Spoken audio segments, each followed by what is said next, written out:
ညအမှောင်ထဲမှာမိုးနှဲငယ်ရွာနေတယ်။ရွာကလေးတစ်ရွာမှာလူတွေညအချိန်ရောက်လာတာနဲ့အိမ်တကားတွေကိုတင်းတင်းပိတ်ပြီးမီးတွေကိုလည်းပိတ်တက်ကြတယ်။အကြောင်းကတော့ရွာနာကအဟောင်းကျောင်းတစ်လုံးကျောင်းပါအဲ့ဒီကျောင်းဟာနှစ်ပေါင်းများစွာကလေးကပိတ်ထားတာ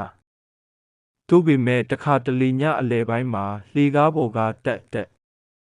ဆိုတဲ့ခြေလန်းတန်လေမရှိဘဲတကားခုတ်လူဖွင့်ပိတ်တန်မမြင်ရတဲ့ကလေးတစ်ယောက်ရဲ့တိတ်လေးရဲ့တန်အဲ့ဒီလိုတန်တွေကြားရတတ်တယ်။တညရွာကကောင်လေးတစ်ယောက်ဖြစ်တဲ့မင်းတန့်ကတငယ်ချင်းတွေနဲ့စမ်းကြည့်ဖို့ဆုံးဖြတ်လိုက်တယ်။တရေဆိုတာမရှိဘူးလို့သူယုံတယ်။သူတို့၃ယောက်လက်ဖုံးမီးလေးတွေနဲ့အဟောင်းကျောင်းထဲဝင်သွားကြတယ်။ကျောင်းထဲမှာတဲမုန့်နဲ့ဖုံးနေတဲ့စာရေးစပွဲတွေ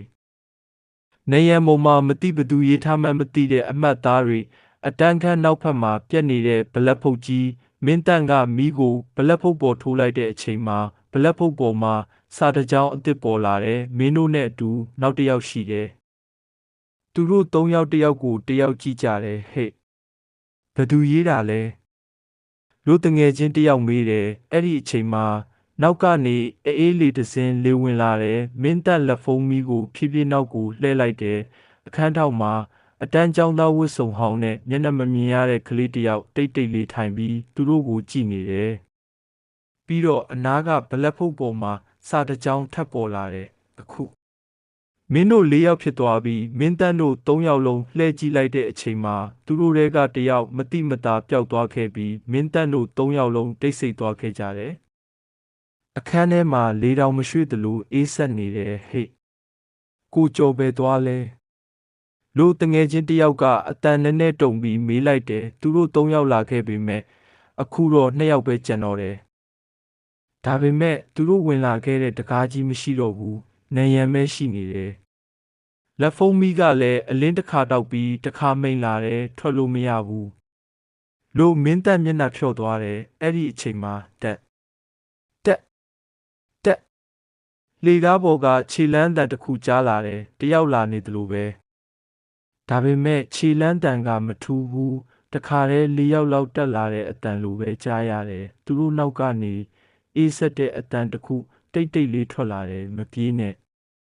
ဒီမှာနေပါမင်းတက်နဲ့တငယ်ချင်းလှည့်ကြည့်လိုက်တော့အရင်ထိုင်နေတဲ့ကလေးတယောက်မဟုတ်တော့ဘူးအခုတော့မျက်နှာဖြူမျက်လုံးအနက်ကြီးပါဇက်အလွန်ကျဲနဲ့ကလေး၃ယောက်ထိုင်နေကြတယ်သူတို့ကတပြိုင်နက်တည်းပြုံးလိုက်ကြတယ်ဘလက်ဖုတ်ပေါ်မှာစာတစ်တစ်ကြောင်ထပ်ပေါ်လာတယ်မင်းတို့အဖော်တွေအခုကျွန်တော်တို့နဲ့ကစားနေကြပြီမင်းသားတငယ်ချင်းကိုကြည့်လိုက်တယ်ဒါပေမဲ့တငယ်ချင်းရဲ့မျက်လုံးတွေကမင်းနဲ့သွားပြီးနှာခေါင်းအောက်ကနေဖြည်းဖြည်းပြုံးလာတယ်မင်းသားလို့သူကတိတ်လေးပြောတယ်အခုငါတို့၄ယောက်ပြန်ဖြစ်ပြီအဲ့ဒီအချိန်မှာလက်ဖုံးမိပိတ်သွားတယ်အခန်းထဲမှာမျက်နှာဖြူကလေး၃ယောက်နဲ့သူ့တငယ်ချင်းဖြစ်ခဲ့တဲ့ကောင်လေးတစ်ယောက်ပဲကြံနေခဲ့တယ်မင်းတန့်မပြေးနဲ့သူ့တငယ်ချင်းကအတန်အေးနဲ့ပြောတယ်ဒါပေမဲ့မင်းတန့်ကြောက်လွန်းလို့လှည့်ပြီးအမောင်ထဲမှာလက်လန်းမိတယ်လို့ပြေးလိုက်တယ်ကျောင်းရဲ့လမ်းကြောင်းတွေကထူးဆန်းနေတယ်သူပြေးတယ်လို့တကားမတွေ့ဘူးနောက်ကနေခြေလန်းတန်တွေနီးလာတယ်တက်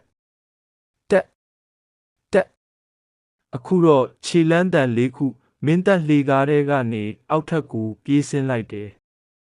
အောက်ထပ်မှာပိတ်ထားတဲ့တကားဟောင်းတစ်ခုပေါ်လာတယ်သူအားကုန်တဲ့တကားကိုတွန်းလိုက်တယ်တကားဖွင့်သွားတယ်သူအပြင်ကိုပြေးထွက်လိုက်ပြီးမိုးထဲမှာဆက်ပြေးနေခဲ့တယ်ရွာထဲရောက်တဲ့အထိမနာပဲပြေးနေခဲ့တယ်နောက်နေ့မနက်မှာရွာသားတွေကျောင်းအဟောင်းထဲကိုသွားရှာကြတယ်တငယ်ချင်း၃ယောက်ထဲက၂ယောက်ကိုမတွေ့တော့ဘူး